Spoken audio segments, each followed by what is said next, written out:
তেসরা অক্টোবর বৃহস্পতিবার বগুড়া জেলার ধুনট উপজেলার নিমগাছি ইউনিয়নের মাঝবাড়ি গ্রামের মাঝবাড়ি এফএআর ইয়ং ক্লাবের উদ্যোগে এক বিশাল ফুটবল টুর্নামেন্টের উদ্বোধনী অনুষ্ঠানের আয়োজন করা হয়।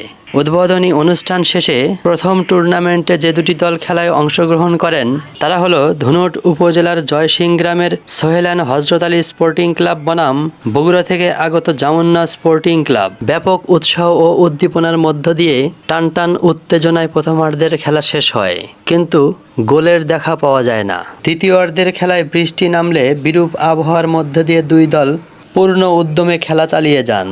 বাংলাদেশের জাতীয় খেলা এই ফুটবল খেলা দেখার জন্য গ্রামীণ এই খেলার মাঠের চারপাশে দর্শকে ছিল কানায় কানায় পরিপূর্ণ।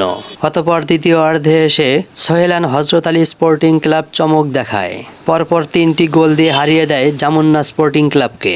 অতঃপর খেলার ফলাফল দাঁড়ায় Sohel and Hazrat Ali sporting club 3 এবং জামুন্না স্পোর্টিং ক্লাব 0।